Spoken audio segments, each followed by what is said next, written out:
तृतीय अध्याय कर्मयोग, इसकी चर्चा हमने प्रारंभ की है, जिसमें भगवान श्री कृष्ण अर्जुन को कर्मयोग की विशिष्टता के बारे में बताते हैं। और जब अर्जुन कहता है कि मुझे आपकी बातों से एक प्रकार की असमंजस हो रही है, एक ओर तो आप स्थित प्रज्ञ के लक्षण बता रहे हैं और दूसरी ओर तो मुझे घोर कर्म में प्रवृत्त कर रहे हैं, इतने भयंकर कर्म में, युद्ध रूपी कर्म में प्रवृत्त कर रहे हैं, आपकी बातें मुझे समझ में नहीं आती, आप मुझे निश्चित करके बताइए मुझे क्या करना चाहिए। व्यामिश्रेण वाक्येन बुद्धि मोह यसीव में तदेकम वद निश्चित्य येन श्रेयो हमाप्नुयाम। मुझे निश्चित करके बता दीजिए कि मुझे क्या करना चाहिए। आप तो मानो मिली जुली बातों करके मुझे और कंफ्यूज कर रहे हैं और असमंजस में डाल रहे हैं। अब तब श्री कृष्ण भगवान ने कहा, लोकेस्मिन् द्विविधा निष्ठा पुरा प्रोक्ता मया नघ ज्ञान योगेन सांख्यानाम कर्म योगेन योगिनाम। मैंने पहले ही तुझसे पिछले इसके पूर्व भी मैंने तुझे कहा था कि दो प्रकार की निष्ठा है, परंतु ज्ञानियों की निष्ठा यह अलग प्रकार की है और कर्मयोग की निष्ठा अलग प्रकार की है। और इस सन्यास की जो बात तू कर रहा है कि तू भिक्षुक बन जाएगा, ये बड़ी उच्च स्थिति है, अलग प्रकार की स्थिति है, तुझे अभी कर्म में से जाना पड़ेगा। पर हाँ, ये बात तेरी बात सच है कि कर्म में जाने से ही कर्म में फंसने की बहुत संभावना है। प्रायः सभी लोग उस कर्म के दलदल में फंस जाते हैं, कर्म के प्रति आसक्त हो जाते हैं, संसार में आसक्त हो जाते हैं, अपने जीवन के उद्देश्य से भटक जाते हैं। तो इसका उपाय तो यही है। और कर्म नहीं करने से, यदि कर्म नहीं करते हैं तो हम अकर्मण्य हो जाएंगे, उससे भी हमें श्रेय की प्राप्ति नहीं होगी। जब तक हमें वह ज्ञान निष्ठा नहीं आई तब तक कर्म को छोड़ने से हम फिर भटक जाएंगे। उपाय यही है कि अनासक्ति पूर्वक कर्म किया जाए। और फिर कहते हैं कोई भी मनुष्य एक मिनट भी बिना कर्म के नहीं रह सकता। और फिर यज्ञ की भावना से कर्म करने के लिए भगवान श्री कृष्ण उत्साहित करते हैं अर्जुन को। यज्ञार्थात् कर्मणो यत्र लोकोयम कर्म बंधन तदर्थम कर्म कौन्तेय मुक्त संग समाचर। तो उस प्रकार से दूसरा भी एक रास्ता है मुक्ति प्राप्त करने का। और कहा कि इस कर्म के द्वारा, कर्म को यदि यज्ञ के समान करेगा तो तू उसमें से भी मुक्ति प्राप्त कर सकेगा और उस परम स्थिति को प्राप्त कर सकेगा। कर्म के जो चार भेद, नित्य, नैमित्तिक, काम्य और निषिद्ध, इन सब की हम लोगों ने विस्तृत चर्चा की। और सह यज्ञ प्रजाशिष्टा पुरोवाच प्रजापति अनेन प्रसिद्धम एष वोष्टिष्ट कामदुक् देवान् भावयतानेन ते देवा भावयन्तु व परस्परम भावयन्तः श्रेयः परमवाप्स्यथ। कहते हैं जिस प्रकार से मैंने यह प्रजापति ब्रह्मा ने कल्प के आदि में यज्ञ सहित प्रजा को रचकर कहा, इस यज्ञ द्वारा वृद्धि को प्राप्त हो और यह यज्ञ तुम लोगों को इच्छित कामनाओं के देने वाला हुए। इस यज्ञ द्वारा देवताओं की उन्नति करो, वह देवता लोग तुम लोगों की उन्नति करें। इस प्रकार आपस में करते समझकर उन्नति करते हुए परम कल्याण को प्राप्त होगे। इन श्लोकों की विस्तृत चर्चा हम लोगों ने की, किस प्रकार से ये मॉडर्न साइंस, विज्ञान, यह जो सूक्ष्म शक्तियों पर हावी होना चाहता है, प्रकृति के विरुद्ध मानो जाता है, और एनवायरमेंटल प्रोटेक्शन की जो आज बात चली हुई है, आज वो कितना महत्व का हो गया है। पर यज्ञ की भावना ऐसी है कि जहाँ पर इन सूक्ष्म शक्तियों को हमारे उपयोग के लिए काम में तो लाते हैं, परंतु उसे प्रार्थना के द्वारा इन महान शक्तियों को हम अपने मानव जाति के कल्याण के लिए लगाने का प्रयत्न करते हैं। तो यज्ञ की भावना हमारे एनवायरमेंटल प्रोटेक्शन के लिए, हमारे वातावरण को बनाए रखने के लिए, मानव जाति को बनाए रखने के लिए कितनी महत्वपूर्ण है, इसकी भी हमने विस्तृत चर्चा की। और फिर श्री कृष्ण भगवान ने कहा था, इष्टान भोगानि वो देवा दास्यन्ते यज्ञ भाविताः तैर्दत्तान प्रदायेभ्यो यो भुंक्ते तेन एव सः। कहा यज्ञ द्वारा बढ़ाए हुए देवता लोग तुम्हारे लिए बिना मांगे प्रिय भोगों को देंगे। उनके द्वारा दिए भोगों को जो पुरुष इनके लिए बिना दिए ही भोगता है वह निश्चय ही चोर है। तो यहाँ पर यज्ञ की भावना का मतलब होता है जो स्वार्थ परायण है। हमने कहा था ये हम लोग सभी एक प्रकार से चोर हैं। जो टैक्स की चोरी करते हैं, इनकम टैक्स की चोरी करते हैं जो बिजनेसमैन, वो भी चोर हैं। जो सचमुच में चोरी करते हैं दूसरे के यहाँ जाकर के, वो तो चोर है ही हैं। पर और बहुत प्रकार के चोर हैं। कोई किस प्रकार से, कोई इनकम टैक्स की चोरी करता है। और एक प्रकार के चोरी तो सभी लोग करते हैं कि जो केवल अपने लिए पकाते हैं, जो केवल अपने लिए कार्य करते हैं, स्वार्थ परायण हैं, वे भी एक प्रकार के चोर है। क्यों? एक जो बहुत बड़ा यज्ञ चल रहा है और मानव जात एक दूसरे से जुड़ी हुई है, इन लोगों को बिना खाए दिए जो स्वयं के लिए पकाता है वो मानो वो पाप ही खाता है। यज्ञ शिष्टासिनः संतो मुच्यन्ते सर्वकिल्बिषैः भुंजते त्वगम पापा ये पचन्ति आत्म कारणात्। यज्ञ से शेष बचे हुए अन्न को खाने वाले श्रेष्ठ पुरुष सब पापों से छूटते हैं और जो पापी लोग अपने शरीर पोषण के लिए पकाते हैं वे तो पाप को ही खाते हैं।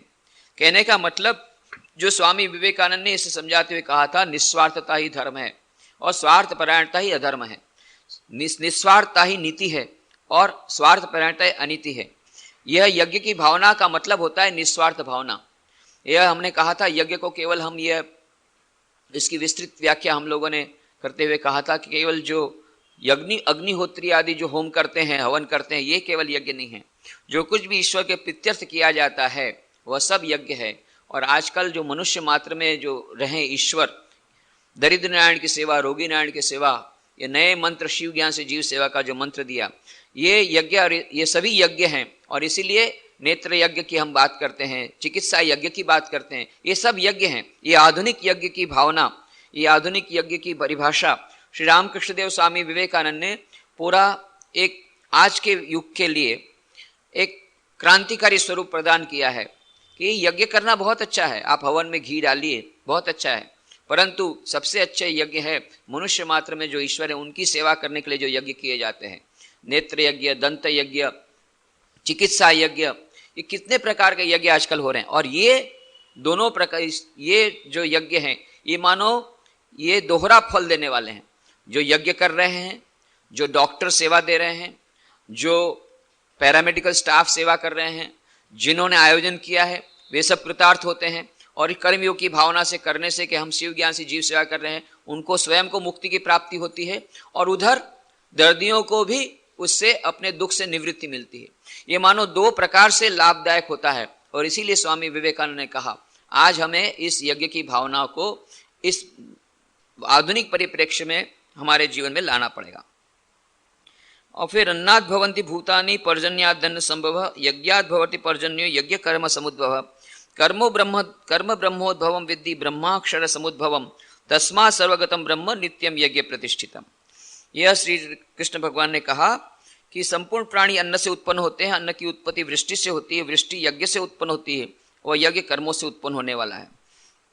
तो यह जो वर्षा होती है, ये वर्षा समुद्र के ऊपर सूर्य जो आता है, सूर्य के ताप से ये समुद्र के पानी वह मानो भाप बनकर के ऊपर जाता है, उससे बादल बनते हैं, मेघ बनते हैं और फिर वृष्टि देते हैं। ये मानो चक्र चला हुआ है।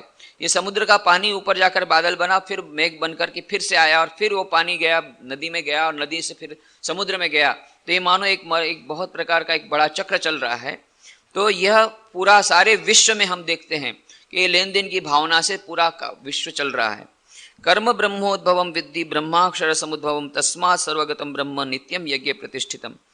कर्म को तो वेद से उत्पन्न हुआ जान, और वेद अविनाशी परमात्मा से उत्पन्न हुआ है, इससे सर्वव्यापी परम अक्षर परमात्मा सदा ही यज्ञ में प्रतिष्ठित है। यहाँ पर किस प्रकार से यह जो यज्ञ में प्रतिष्ठित है बार बार कहा है, तो यह यज्ञ जो ईश्वर की विष्णु का ही एक स्वरूप, तो यह कैसे कर्म से ही यह उत्पन्न हुआ है। कर्म को तो वेद से उत्पन्न हुआ जान, यह कर्म जो होता है ये ब्रह्मोद्भवम, ब्रह्म यहाँ पर ब्रह्म की उन्होंने परिभाषा की वेद, और ये जो ब्रह्म है वेद है ये अक्षर ब्रह्म समुद्भवम अविनाशी परमात्मा से उत्पन्न हुआ है। इससे यह जो सर्वव्यापी परम अक्षर परमात्मा सदा ही यज्ञ में प्रतिष्ठित है। तो मानो यज्ञ में इसलिए प्रतिष्ठित है कि वहीं से उत्पत्ति हुई है। और फिर श्री कृष्ण भगवान कहते हैं एवं प्रवर्तितम चक्र नानुवर्तहति यह अघायुरिंद्रिया रामो मोघम पार्थ से जीवती। हे पार्थ, जो पुरुष इस श्लोक में इस प्रकार चलाए हुए सृष्टि चक्र के अनुसार नहीं बरतता है, अर्थात शास्त्र अनुसार कर्मों को नहीं करता है, वह इंद्रियों के सुख को भोगने वाला पाप आयु पुरुष ही व्यर्थ ही जीता है। तो इसलिए कहा कि इसलिए भी तुझे तेरा जो कर्तव्य कर्म करना पड़ेगा। यह एक यज्ञ, एक बहुत बड़ा कर्म यज्ञ चल रहा है सारे विश्व में। सब अपना अपना काम करते हैं, लोहार अपना काम करता है, सुथार अपना काम करता है, व्यापारी अपना कार्य करता है, प्रत्येक अपना स्वधर्म सबका अपना दिया हुआ है। और यह जो सूर्य देवता अपना कार्य करते हैं, नित्य सूर्य देवता अपना काम कर रहे हैं, मेघ देवता अपना काम कर रहे हैं, ये सभी देवता अपने अपने काम में लगे हुए हैं। ये सब मानो सृष्टि के प्रारंभ से ही मानो ईश्वर ने सबको काम में लगाया हुआ है।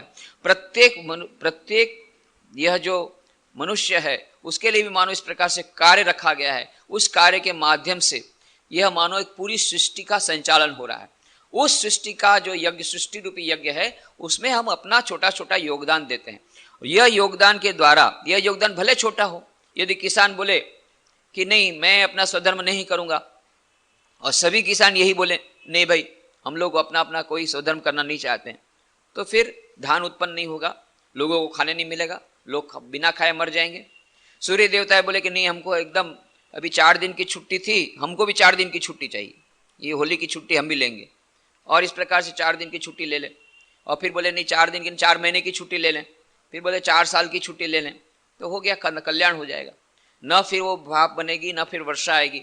तो सभी लोग अविरत कार्य में लगे हुए हैं, अविरत कार्य लगे हुए हैं, कंटिन्यूअस वर्क कर रहे हैं, ये यज्ञ मानो चला हुआ है।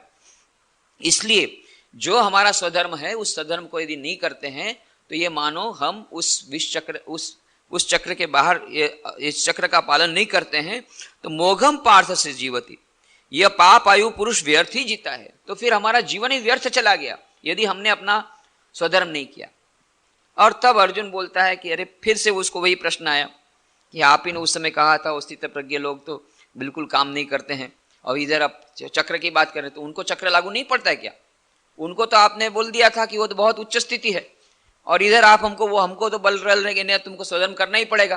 तो फिर आपने उस समय कहा था उसकी क्या बात हुई? उस समय स्थित प्रज्ञता की आपने बहुत बड़ी बड़ी बातें की।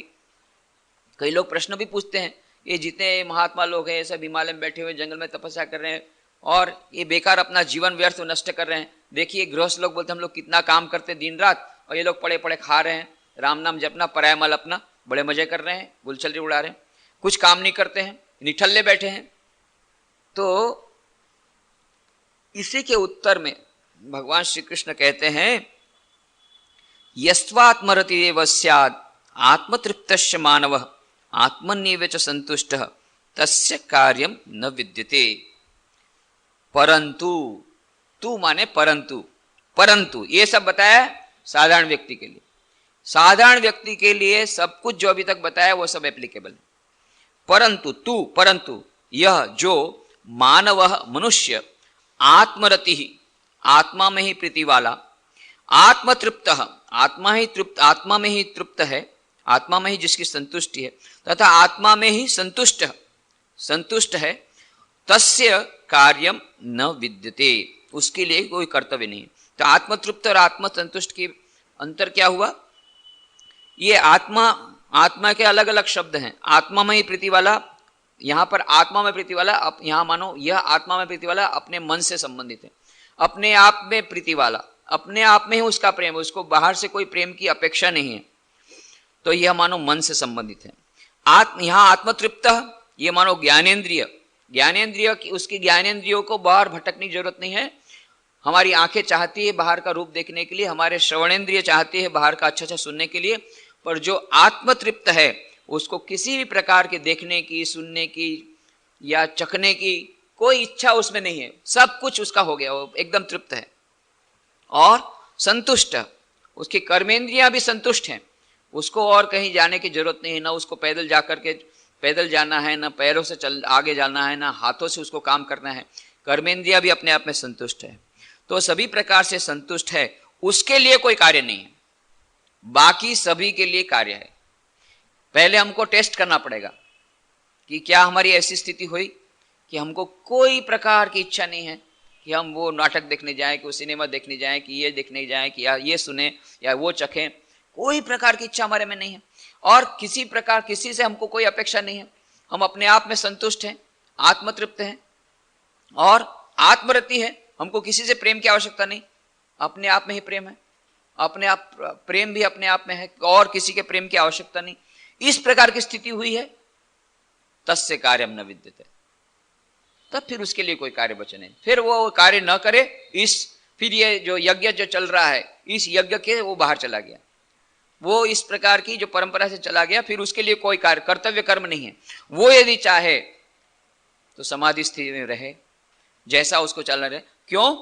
ऐसा जो व्यक्ति है उसका रहना ही पूरी मानव जाति के लिए एक आशीर्वाद स्वरूप बनेगा। यदि वो नहीं भी काम करेगा, स्वामी विवेकानंद बोलते हैं कोई महात्मा, कोई महान व्यक्ति जो इस प्रकार से आत्मनिष्ठ बन गया है, जो इस प्रकार से आध्यात्मिकता में इतना ऊंचा चल गया है, वो यदि हिमालय में एक कंदरा में बैठा होगा, कुछ भी काम नहीं करेगा, केवल एक कोई अच्छा शुभ संकल्प करेगा, उसी से सारे विश्व का कल्याण हो जाएगा। सारे विश्व में परिवर्तन ला सकता है। उस हिमालय की गुफा में बैठे बैठे वो सारे विश्व में परिवर्तन ला सकता है। उसको काम करने की आवश्यकता नहीं है। उसका एक संकल्प मात्र यह इतना सारा वह क्रांति ला सकता है।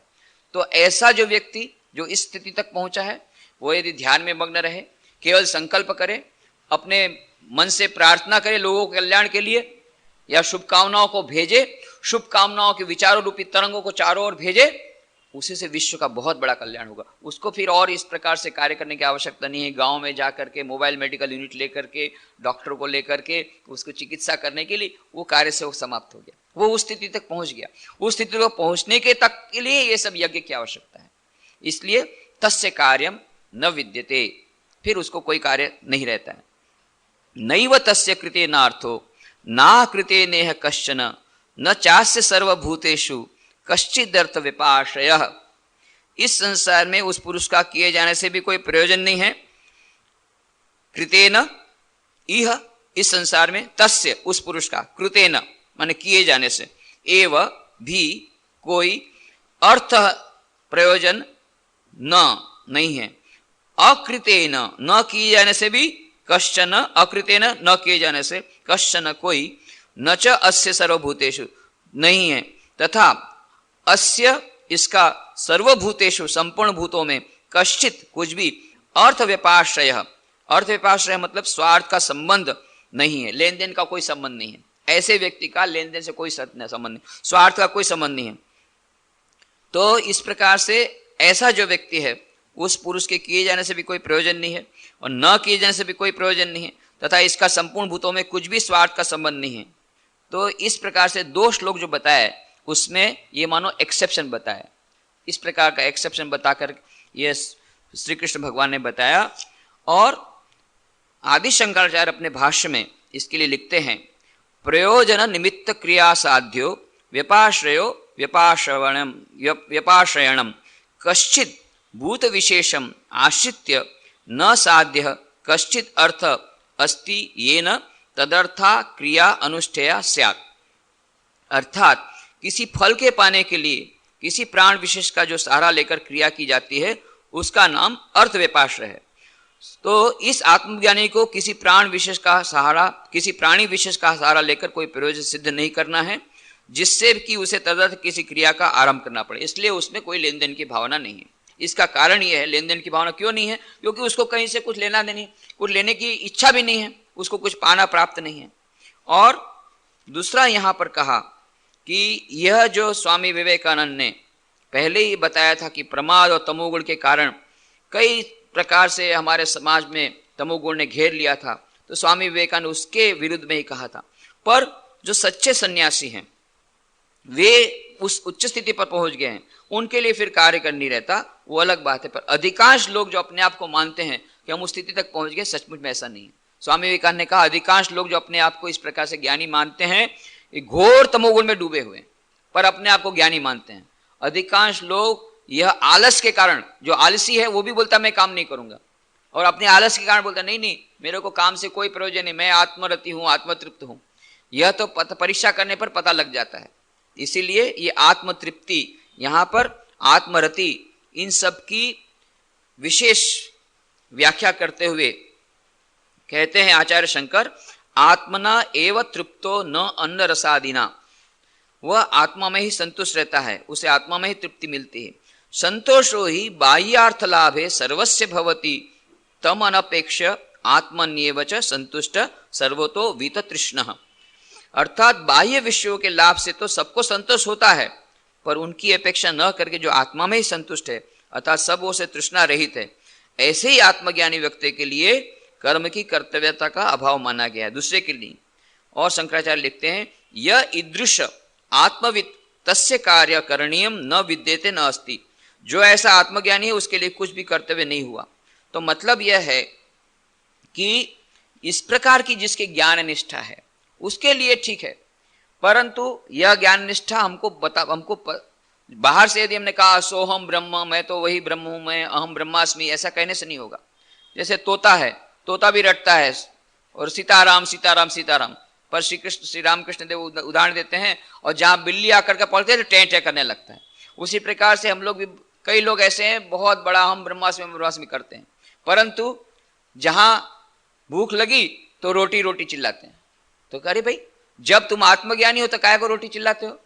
आया तो ठीक है, नहीं आया तो ठीक नहीं। वो तो उसमें फिर बताएंगे कि रोटी ठीक थी कि नहीं, ऐसी कच्ची रोटी क्यों दी, तो इसका मतलब है अभी शरीर ज्ञान बना हुआ है। तो ये जो बाहर का दिखावा मात्र था, तो दिखावे मात्र से नहीं चलेगा।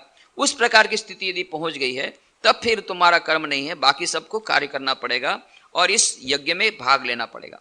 इसलिए ये स्वामी विवेकानंद ने आज के युग के लिए श्री कृष्ण भगवान के इस संदेश को बहुत ही अच्छी तरह हमारे सामने रखा और कहा कि जो इस प्रकार से आत्मरति रहे हैं, ऐसे कुछ एक्सेप्शनल केसेस, अपवाद को छोड़ करके बाकी सबको कार्य करना पड़ेगा। परंतु उन्होंने यह भी कहा कि यदि कार्य करने से भी नहीं मतलब है और न कार्य से भी मतलब है तो कार्य क्यों नहीं करेगा? तिलक की यही भावना है। वो तिलक ने जब यह टीका लिखी तो उन्होंने उसका दूसरा अर्थ कर दिया। उन्होंने ये कहा कि जो ऐसे आत्मरति लोग हैं, जो आत्मतृप्त हैं, उनको कार्य से मतलब नहीं है, वो नहीं कार्य करे तो भी चलेगा, परंतु फिर भी वे कार्य करेंगे। क्यों? लोक कल्याण के लिए, दूसरों के कल्याण के लिए। नहीं तो दूसरे लोग उसका एग्जाम्पल ले लेंगे, अपवाद ले लेंगे, अरे देखो ये भी कार्य नहीं करता, हम भी निठल्ले बैठे। तो ज्ञाननिष्ठ जो व्यक्ति है उसको भी कार्य तो करना ही पड़ेगा। यही अर्थ, फर्क इतना है, जो आत्मरति नहीं है वो अपने आत्मा की मुक्ति के लिए उसको कार्य करना बहुत आवश्यक है, उस स्थिति तक पहुंचने के लिए आवश्यक है। पर जो उस स्थिति तक पहुंच गया है उसको भी दूसरों के कल्याण के लिए, लोक संग्रह के लिए कार्य करना पड़ेगा।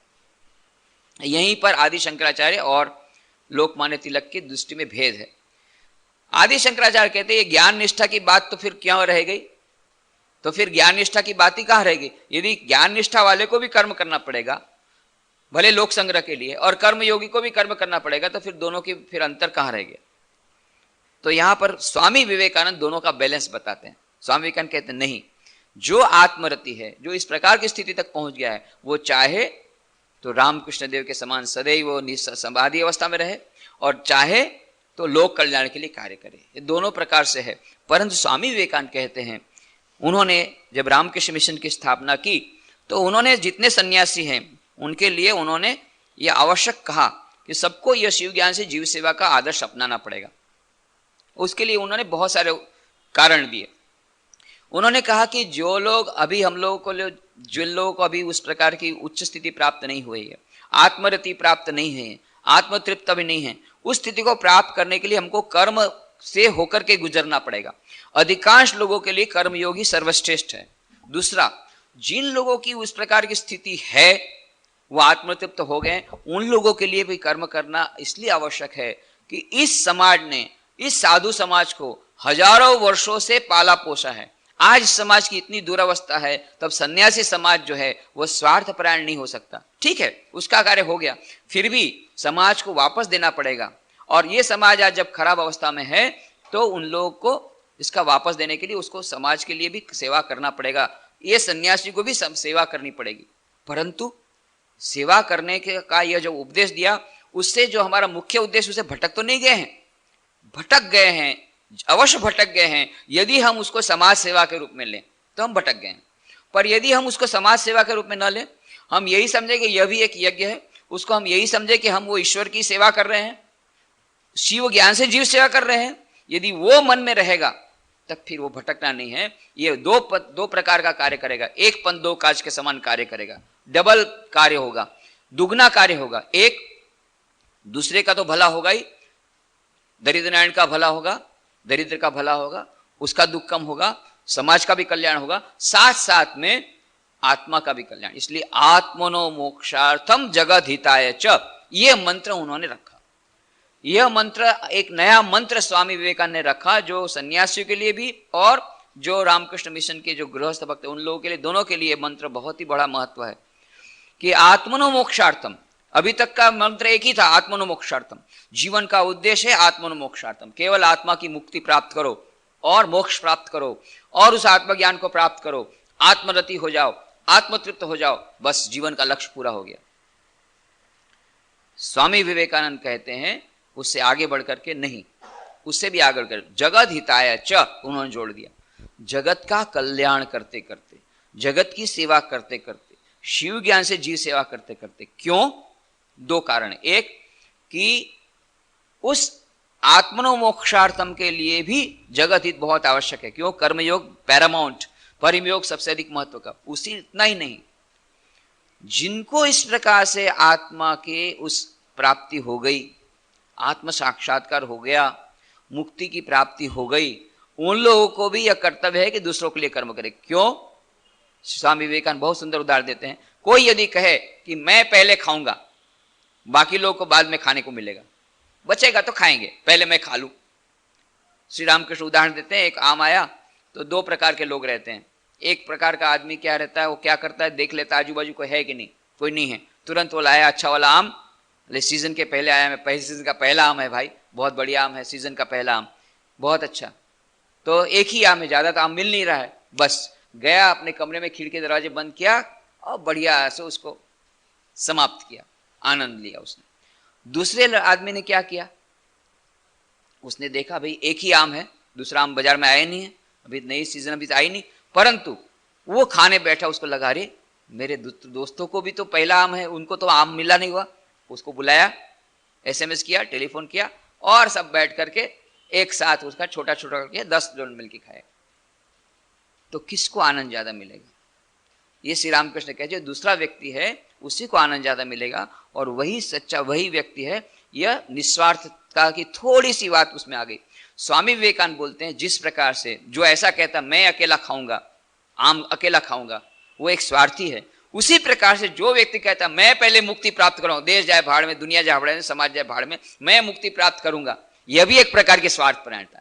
ये स्वामी विवेकानंद पहले ऐसे सन्यासी थे जिन्होंने आत्म साक्षात्कार करने वालों के लिए भी कहा कि यह भी एक प्रकार का सूक्ष्म स्वार्थ बोध है।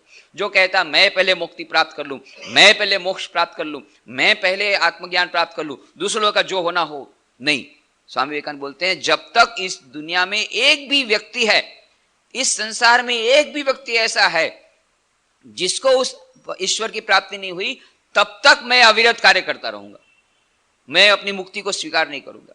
ये भगवान बुद्ध ने जिस प्रकार से कहा था कि मेरी मुक्ति तो हो गई, मुझे तो, परंतु मुझे वह निर्वाण नहीं चाहिए।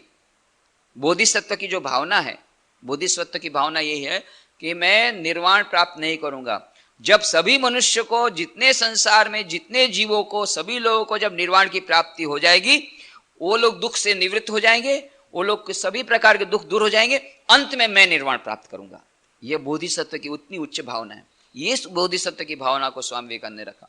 तो यहां पर कहते हैं कि जो इस प्रकार से यस्वात्मतिरेव स्याद् आत्मतृप्तश्च मानवः आत्मनेव च संतुष्ट तस्य कार्यं न विद्यते नैव तस्य कृते नाथो नाकृते नेह कश्चन न चास्य सर्वभूतेषु कश्चिदर्थ व्यपाश्रयः। परंतु जो मनुष्य आत्मा में ही प्रीति वाला और आत्मा में ही तृप्त तथा आत्मा में ही संतुष्ट होवे, उसके लिए कोई कर्तव्य नहीं है इस संसार में। उस पुरुष का किए जाने से भी कोई प्रयोजन नहीं है और न किए जाने से भी कोई प्रयोजन नहीं है, तथा इसका संपूर्ण भूतों में कुछ भी स्वार्थ का संबंध नहीं है, तो भी उसके द्वारा केवल लोकहितार्थ कर्म किए जाते हैं। क्यों? तस्माद् असक्त सततम कार्यम, तस्माद् असक्त सततम कार्यम कर्म समाचर असक्तो हि आचरण कर्म परमाप्नोति पुरुष। तस्मात्, इससे, असक्त अनासक्त हुआ, सततम निरंतर, कार्यम कर्तव्य, कर्म कर्म का समाचर अच्छी प्रकार आचरण कर, ही क्योंकि असक्त अनासक्त पुरुष पुरुष कर्म आचरण कर्म करता हुआ परम आपनोति परमात्मा।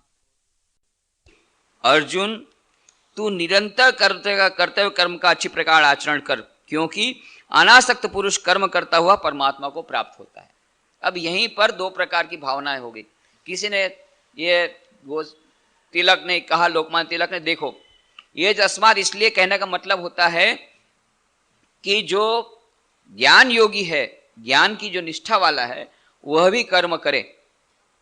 परंतु शंकराचार्य बोलते नहीं, ये दो श्लोक है वो ज्ञान निष्ठा के संबंध में है, और यहां पर उसको अर्जुन का कहा क्योंकि अर्जुन तेरी ऐसी स्थिति अभी तक नहीं है, इसलिए तू कर्म कर।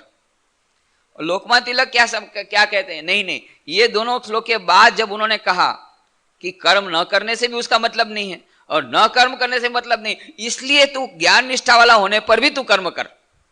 ये दो प्रकार की अलग अलग स्थिति हो गई। परंतु स्वामी विवेकानंद ने बैलेंस्ड ओपिनियन दिया, नहीं ऐसा नहीं है कि सभी को कर्म करना पड़ेगा, परंतु बेहतर यही है कि जिसको इस प्रकार की आत्मनिष्ठा हो गई वह भी कर्म करे। क्यों? उस कर्म करने से वह लोक कल्याण के लिए, लोगों की सेवा के, लोगों के दूसरों के उपकार के लिए, दूसरों की सेवा के लिए उसे इस प्रकार से कर्म से विरत नहीं होना चाहिए। कर्मणे ही संसिद्धम आस्थिता जनकादय लोक संग्रह में वापी संपश्यन कर्तुमर्हसि। जनकादय, जनकादि ज्ञानी जन भी कर्मणा, कर्म द्वारा एवं संसिद्धम परम सिद्धि को आस्थिता प्राप्त हुए, इसलिए लोक संग्रहम, लोक संग्रह को संपश्यन, देखता हुआ भी कर्तुम, कर्म करने को ही योग्य है। ये लोकमान्य तिलक ने जो कहा उसके पीछे कारण यही है कि अरे देख, जो जनक आदि जो थे, ऐसे जनक ऋषि, जनक जो राजर्षि थे, जनक तो राजा थे पर वे राजर्षि थे, राजा होते भी ऋषि के समान थे, ऋषि होते हुए राजा के समान थे, मिथिला के राज थे। और किसी ने कहा मिथिला राज्य में आग लग गई है, मिथिला में आग लगी है, मुझे तो आग नहीं लगी। को किसी प्रकार की उनकी आसक्ति नहीं थी। ये जनक राजा थे, थोड़ी सी भी आसक्ति नहीं थी, फिर भी काम बहुत करते थे, उनकी कोई आसक्ति नहीं थी, परम ज्ञानी थे। ऐसा कहा जाता है कि जनक राजा परम ज्ञानी थे, कोई प्रकार की आसक्ति नहीं थी, और फिर भी इतना सारा काम करते थे। तो जनक का उदाहरण देते हैं कि जिस प्रकार से जनक ने राज्य काम करते करते करते भी उच्च स्थिति को प्राप्त किया, और उच्च स्थिति को प्राप्त करने के बाद भी राज्य का कार्य किया, ये दोनों प्रकार से हैं। कोई कहते हैं कि भाई वो तो उन्होंने उस निष्ठा को प्राप्त किया कैसे? कर्मयोग करते करते, तो जनक का उदाहरण है, तो कर्मयोग के लिए जनक का उदाहरण है। परंतु दूसरा उदाहरण यह है कि इतनी उनकी ज्ञान निष्ठा थी, ऐसी अनासक्ति थी, विदेह उनको कहा जाता था, वो विदेह हैं, जनक को विदेह भी कहा जाता, विदेह, देह का कोई भान नहीं था, अपने देह से कोई आसक्ति नहीं थी, हमेशा आत्मरति थे, आत्मतृप्त थे, आत्मक्रीड़े थे, और फिर भी पूरा राज्य का भार संभालते थे, परंतु कोई आसक्ति नहीं। राज्य में आग लग गई, निर्विकार, निर्विकार, देह में कुछ भी हुआ निर्विकार, ऐसी परम स्थिति को प्राप्त उन्होंने किया कर्मयोग करते करते। और परम स्थिति को प्राप्त करने के बाद भी लोक संग्रह के लिए, लोगों कल्याण के लिए काम किया। इसलिए कहते हैं अर्जुन को कि यदि तू अपने आप को मानता होगा कि तू इस स्थिति को पहुंच गया, तो भी तू काम कर जनक के समान। यदि तू अपने आप को समझता है कि तू बहुत बड़ा उस स्थिति को प्राप्त हो गया, नहीं हुआ, मेरे को मालूम है, तुझे भी मालूम है कि तू आत्मक्रीड़ भी नहीं हुआ, आत्मतृप्त भी नहीं हुआ, आत्मसंतुष्ट नहीं हुआ, फिर भी यदि तू मान लो ऐसा समझता है कि मैं उस स्थिति को पहुंचा, तो भी तुझे जनक के समान, जनक आदि के समान जो है उसका उदाहरण याद रखते हुए दूसरों के कल्याण के लिए तुझे कार्य करना चाहिए। कर्मण में ही संसिद्धिम आस्थिता जनकादय लोक संग्रह मेवापि संपश्यन कर्तुमर्हसि। जनकादि ज्ञानी जन भी आसक्त रहित कर्म द्वारा ही परम सिद्धि को प्राप्त हुए हैं, इसलिए लोक संग्रहम, लोक संग्रह को देखता हुआ भी तू कर्म करने को ही योग्य है। यद्यत आचरति श्रेष्ठ तत्तत् देवेतर जनः स यत् प्रमाणम कुरुते लोकस्तदनुवर्तते। बहुत ही महत्वपूर्ण यह श्लोक है। जो लीडरशिप की व्याख्या आजकल चली जाती है, ये लीडरशिप का पूरा, ये मॉडल लीडरशिप के जितने सर्वेंट लीडरशिप की बात अभी कही जाती है, ये सर्वेंट लीडरशिप अमेरिका में बहुत प्रख्यात है, रॉबर्ट ग्रीनलीफ ने पुस्तक लिखी उस पर इसकी बात भगवान श्री कृष्ण ने 5000 साल पहले कह दी। यद्यद आचरति श्रेष्ठ तत्तत् देवेतरो जनः स यत् प्रमाणम कुरुते लोकस्तदनुवर्तते।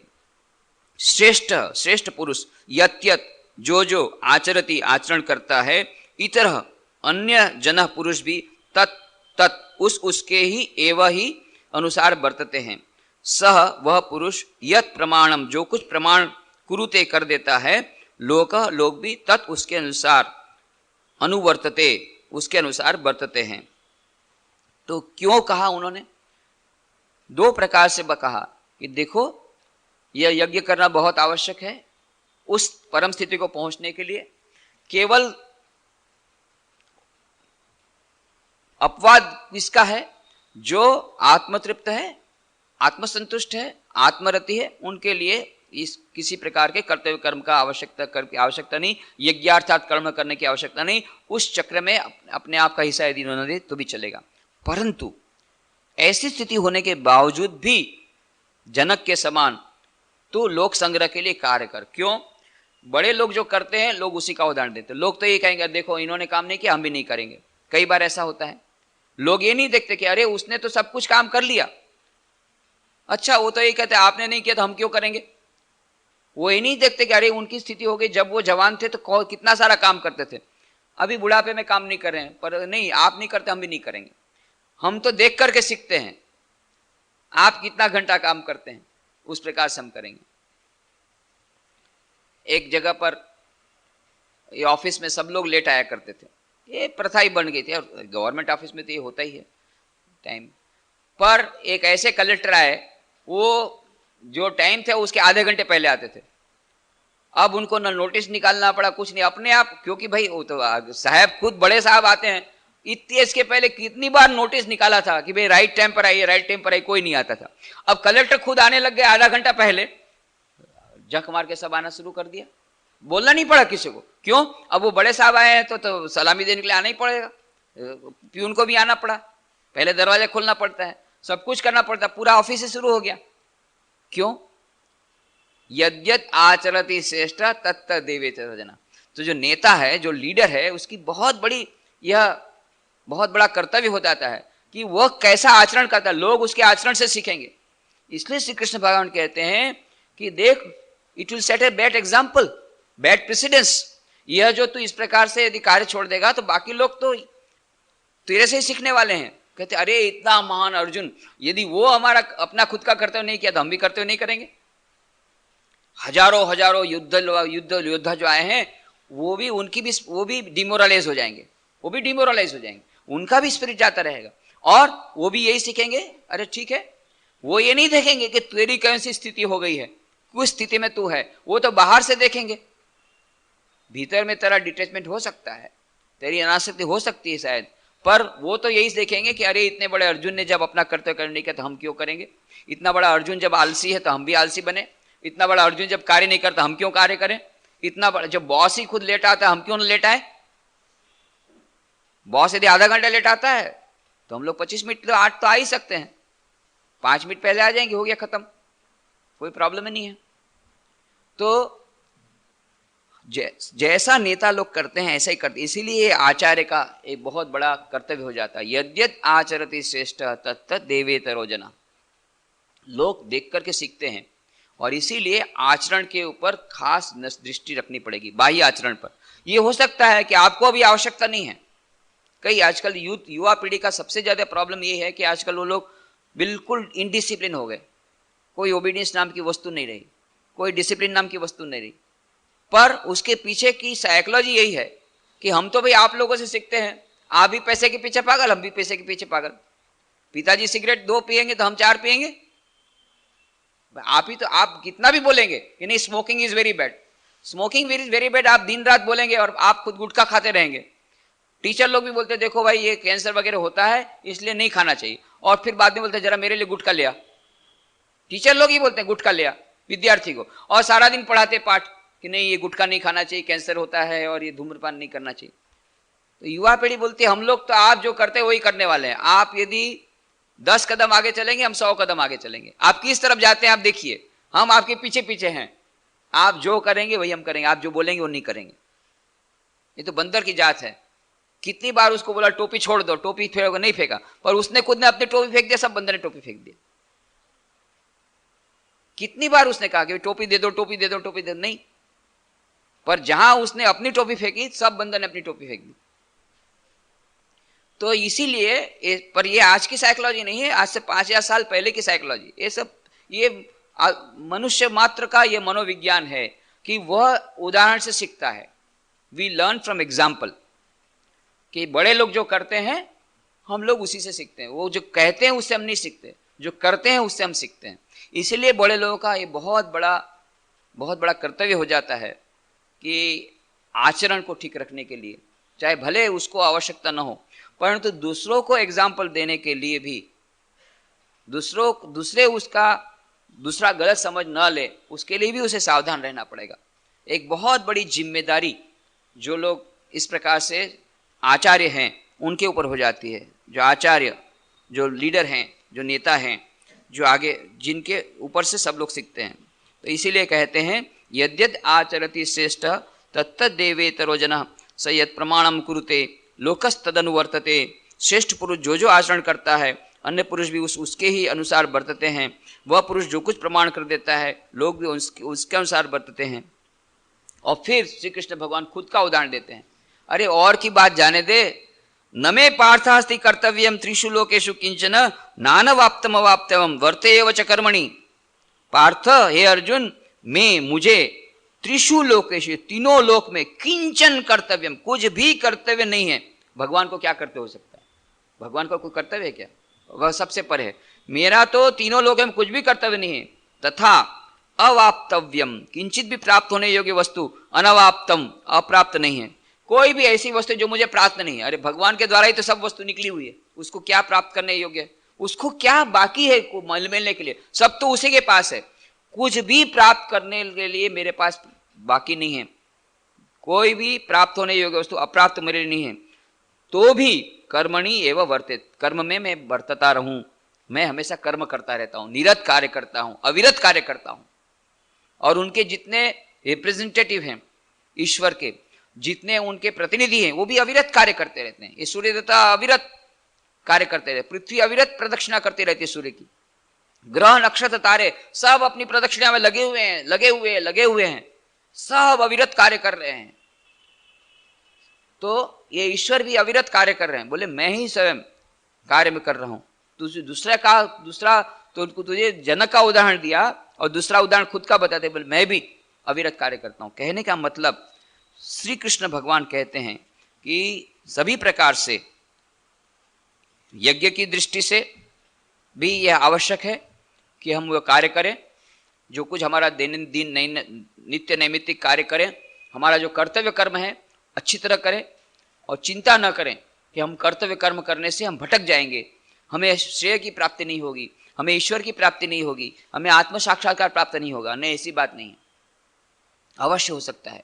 कर्म के द्वारा भी जिस प्रकार से जनक को मात्र कर्म किया, उन्होंने कोई दूसरी साधना नहीं की, मात्र कर्म करने के बाद कर्म योग के द्वारा ही परम की प्राप्ति हो गई, परम स्थिति की प्राप्ति होगी। परंतु अनासक्ति पूर्वक कर्म करना पड़ेगा, यह कंडीशन लगाई। यह अनासक्ति पूर्वक यदि कर्म नहीं होगा तो कर्म योग नहीं होगा, कर्म भोग बन जाएगा, वह पॉइजन बन जाएगा, वह जहर बन जाएगा। उस कर्म के जहर को निकालने के लिए यह अनासक्ति बहुत आवश्यक है।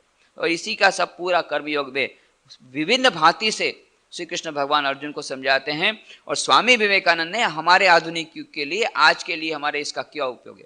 पर मुख्य बात है, स्वामी विवेकानंद ने जो कहा था, इसी की व्याख्या करते हुए, अधिकांश लोग अपने आप को समझते हैं कि हम लोग के लिए कोई कर्तव्य कर्म नहीं है, ये हम लोग सत्वगुणी हैं।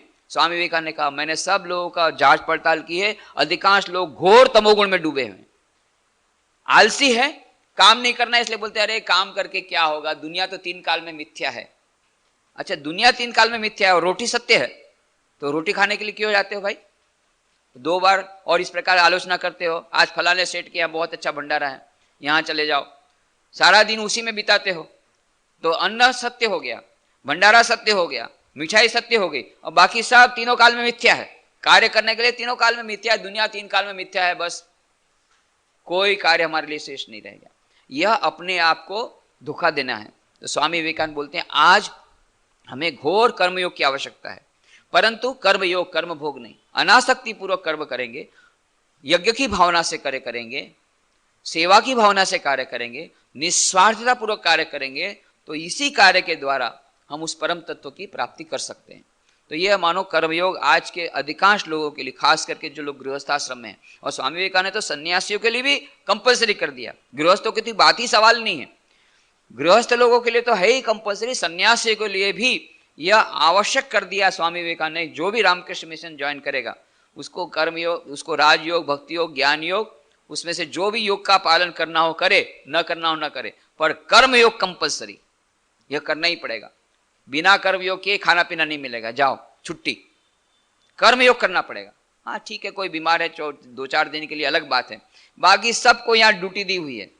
हाँ ये बात अलग है कि गाड़ी अभी गैरेज में चली गई, पूरा खत्म हो गया, 80 साल 70 साल के बूढ़े हो गए, बहुत रिलीफ वर्क किया, बहुत सारी सेवा की, वो गाड़ी लाखों किलोमीटर चल गई, अब वो गाड़ी में दम नहीं रहा, अभी उसके चक्के भी चले गए, ये भी चला गया, वो भी चला गया, गाड़ी की बहुत खराब हालत है, तब उसको गैरेज में डाल दिया, तो वो आरोग्य भवन में फिर उसकी सेवा हम लोग करते हैं। बाकी सभी लोग, यहां तक कि 80 साल 90 साल की गाड़ी भी चल रही है हमारी, बहुत सारी, कितने सन्यासी हैं आज 80 साल की उम्र है फिर भी कार्य कर रहे हैं, सेवा का कार्य करते हैं, सुबह से लेकर रात तक कार्य में लगे हुए हैं, विभिन्न प्रकार के सेवा कार्य में लगे हुए आज भी 80 साल की उम्र में भी। उदाहरण के लिए, जब तक शरीर में थोड़ा सी भी शक्ति है, यहां तक कि हमने देखा कि जो 85 साल 90 साल की उम्र के हैं सन्यासी, वो भी बराबर सुबह में उठ जाते 3 बजे आकर के, जब ध्यान करते प्रार्थना करते। उनको कहा कि भाई आपको तो सब कुछ हो गया, आप इतने जल्दी उठते, इतनी ठंडी पड़ी हुई है, आप क्यों इस प्रकार से मेहनत करके करते हैं और इस प्रकार से मंदिर तक जाते हैं, ये करते हैं। देखो बोले, तुम लोग इतना सब काम करते हो, हॉस्पिटल में काम करते हो, उधर काम करते हो, मेरा शरीर तो बिल्कुल काम नहीं कर रहा है, तो मैं तो उठ भी नहीं सकता हूँ, बिछाने से उठ नहीं सकता हूँ, तो बिछाने पर पड़े पड़े तो कुछ तो काम करने पड़ेगा, ठाकुर का अन्न खा रहा हूं, मैं ऐसे ही ठाकुर का अन्न खाऊंगा। जब तक मैंने सभी के लिए प्रार्थना नहीं की है, सबके विश्व के कल्याण की प्रार्थना नहीं की, कुछ न कुछ काम मैं नहीं करूंगा, तब तक मैं ठाकुर को अन्न कैसे खा सकता हूं। ये उनमें भावना ये है कि जब तक मैंने यज्ञ नहीं किया कुछ भी, तो what right I have got to take food, मैं कैसे अन्न डालूंगा, मुझे दोपहर को तो खाना तो पड़ेगा ना शरीर को रखने के लिए, उसके पहले मैंने काम तो किया नहीं ठाकुर का कुछ भी, तुम लोग तो सब काम करते हो, तो तुम लोग खाते हो, मैं कैसे खाऊंगा, तो कुछ ना कुछ तो काम करना पड़ेगा। तो मैं इसलिए सबके लिए प्रार्थना करता हूं, मंत्र जाप करता हूं सबके लिए, और एकाध कोई ब्रह्मचर्य आया उसको कुछ किताब में से कुछ समझा देता हूं, अच्छा चलो गीता का ही कुछ सुन लो, क्योंकि बिना कुछ काम किए मुझे ठाकुर का खाना, अन्न खाना, ये मुझे लगता है कि मैं जहर खा रहा हूं। यह जो कहा था श्री कृष्ण भगवान ने वहां पर कि जो केवल अपने लिए पकाता है वह पाप खाता है, वह चोर है जो केवल अपने लिए कार्य करता है। उसी प्रकार से केवल अपनी आध्यात्मिक साधना के लिए मैं जप ध्यान करूंगा, वह नहीं, मैं रामकृष्ण संघ का सन्यासी हूं, ये रामकृष्ण संघ में यहां ठाकुर का मैं अन्न खा रहा हूं, ये बाहर के जितने लोग भक्त लोग हैं वो लोग अपना अपना दान देते हैं, उस दान से यह खाना बनता है, तो सभी लोग इस भावना से दान देते हैं कि यहां से बहुत सारा सेवा कार्य होता है इसलिए देते हैं।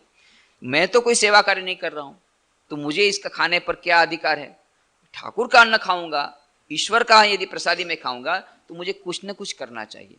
इसलिए कुछ न कुछ वो लोग करते हैं, या तो किसी ब्रह्मचारी को थोड़ा सा गीता का पाठ सिखा दिया, या बिछाने में पड़े पड़े ही भगवान से प्रार्थना किया दूसरों के लिए, बोले कुछ न कुछ करना पड़ेगा।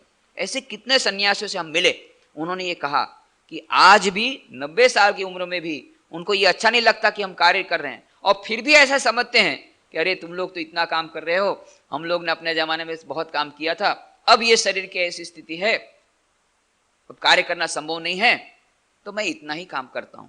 परंतु ये भावना ये है कि यज्ञ की भावना, कार्य करना पड़ेगा, कार्य का रूप बदल सकता है। हाँ, जब हमारे पैर में शक्ति थी हम गांव में जाते थे और ये जनरेटर को अपने कंधे पर लेकर के फिल्म शो दिखाते थे, अब वो नहीं रहा, तो ठीक है, जितना ऑफिस का काम किया वो किया, हॉस्पिटल में काम किया, फिर बाद में वो नहीं रहा, शरीर बिल्कुल नहीं चलता है, तो जितना काम शरीर से नहीं हो सकता है तो मन से करें, इस प्रकार से बुद्धि का कार्य करें, लोक संग्रह का कार्य करना पड़ेगा। यह श्री कृष्ण भगवान ने जो अर्जुन को दिया था वही संदेश आज स्वामी विवेकानंद ने आधुनिक परिप्रेक्ष्य में हमारे समक्ष रखा, एक आचरण करके दिखाया। स्वामी विवेकानंद अंतिम बेला तक कार्य करते रहे, अंतिम दिन तक कार्य करते रहे।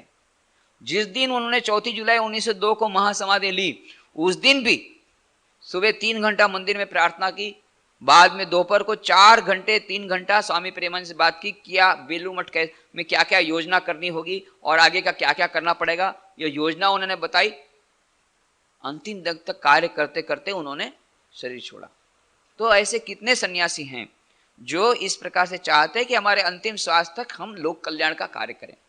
तो जगत हिताय, तो आत्मनो मोक्षार्थम जगत हिताय च, यह नया मंत्र स्वामी विवेकानंद ने इसी पर जो रखा है वो श्री कृष्ण भगवान को ने अर्जुन को जो बताया था, उसी संदेश को स्वामी विवेकानंद ने आधुनिक युग में सबके सामने प्रस्तुत किया। केवल सन्यासियों के लिए नहीं है। रामकृष्ण मिशन का जो संदेश है वो केवल स्वामी विवेकानंद संदेश केवल रामकृष्ण सन्यासियों के लिए नहीं है, भक्तों के लिए भी यह संदेश दिया कि आत्मनो मोक्षार्थम जगत हिताय च। दूसरों की सेवा करते करते, शिव ज्ञान से जीव सेवा करते करते आत्मनो मोक्षार्थम प्राप्त करना, ये आधुनिक के लिए सर्वश्रेष्ठ मंत्र है। कर्मयोग करते करते, यज्ञ का पालन करते करते, अपने सधर्म का पालन करते करते उस परम स्थिति को प्राप्त किया जा सकता है। यह डंके की चोट पर, श्री कृष्ण भगवान डंके की चोट पर कहते हैं और अपना खुद का उदाहरण देते हैं। देखो मेरे को 3 लोक में कोई भी कार्य नहीं है, फिर भी मैं कार्य करता हूं, अविरत कार्य करता हूं।